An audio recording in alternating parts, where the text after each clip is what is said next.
Bonjour à tous, donc je vais avoir la lourde charge d'animer cette journée. J'espère qu'on arrivera quand même à avoir des échanges extrêmement fructueux. Je compte en tout cas sur vous dans la salle pour ne pas hésiter à poser des questions, à bousculer nos intervenants, comme l'a dit Dany Buis tout à l'heure. Je pense que ces moments-là sont des moments de rencontre. Ce sont des moments importants, ce sont des moments pour faire circuler aussi les idées, bien sûr échanger les pratiques, et nous allons voir à travers toutes les interventions de la journée, à la fois la diversité, mais les enjeux. Je crois que nous devons réfléchir véritablement aux enjeux et à la place de la culture dans l'espace public. Pour cela, nous allons nous retrouver autour de 4 séquences. Une première séquence autour de l'art, la citoyenneté et l'espace public, puis ensuite nous aborderons la question de l'art et de la transformation de l'espace public. Cet après-midi, après le déjeuner, puisque bien sûr nous aurons des nourritures intellectuelles, mais les nourritures terrestres sont aussi extrêmement importantes. Donc après le déjeuner, nous aborderons la question de quelle politique culturelle pour l'art dans l'espace public, et nous conclurons cette journée de travail sur place ici avec un dialogue sur l'avenir de la culture dans l'espace public, avant bien évidemment d'aller inaugurer cette troisième œuvre d'art contemporain sur la place de la mairie de Tournefeuille. Donc la première question que nous allons aborder, c'est la question de l'art, la citoyenneté et l'espace public. Monsieur le maire de Tournefeuille a tout à l'heure insisté sur le rôle des équipements, mais les équipements c'est une chose, et l'espace public c'est aussi autre chose. Bien sûr, les espaces publics, les espaces culturels participent de la structuration d'un espace public au sens large, mais l'espace public c'est aussi l'espace que nous empruntons tous, régulièrement, tous les jours, pour nos activités quotidiennes, qu'elles soient professionnelles, personnelles. Et la confrontation à l'art dans ces espaces est quelque chose, est un véritable enjeu. Je pense qu'il y a là des choses extrêmement intéressantes, enjeux qui peuvent se développer, bien sûr, à travers la question de l'aménagement de ces espaces, mais de la rencontre aussi avec l'art dans ces espaces. Pour parler de cette question de l'art, de la citoyenneté et de l'espace public, nous aurons deux intervenants.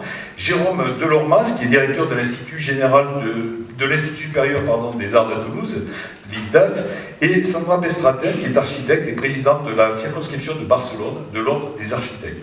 Je ne vais pas être beaucoup plus long, je vais céder tout de suite la parole à Jérôme Delormas, qui va nous présenter un certain nombre d'expériences qui ont été effectuées sur cette réflexion entre l'art, la citoyenneté et l'espace public. Jérôme, vous avez la parole.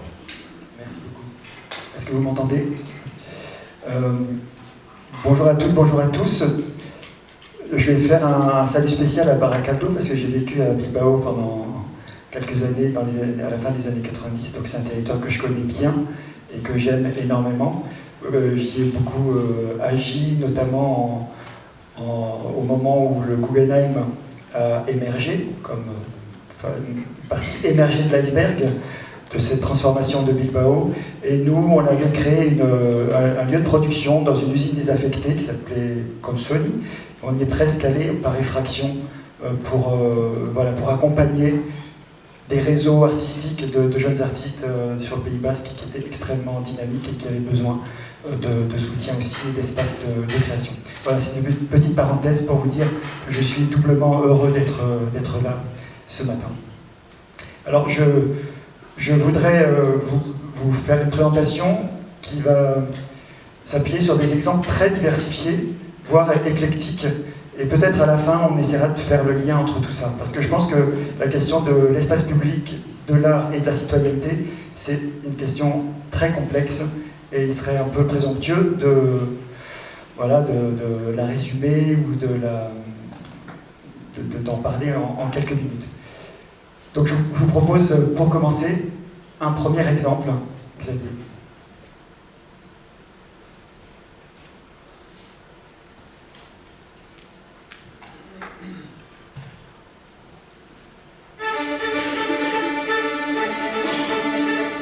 Rose vous présente sa prochaine réalisation à Paris.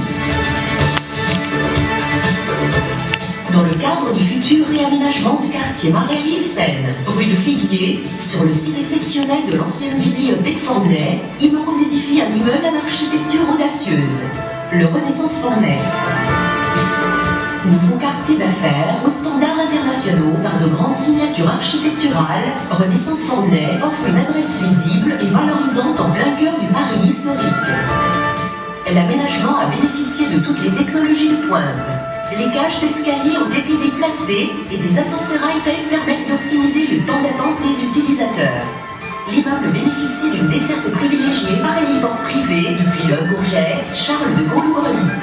L'ensemble privilégie sobriété et élégance dans le choix de matériaux naturels tels que la pierre, le verre et le bois, et allie modernisme et conservation du patrimoine au travers de façades Renaissance conservées et de grands ensembles vitrés, avec notamment un restaurant panoramique à 360 degrés. Avec une surface totale de 6000 m², les 3 niveaux supérieurs de l'immeuble accueilleront des bureaux aux prestations haut de gamme et baignés par un puits de lumière naturelle.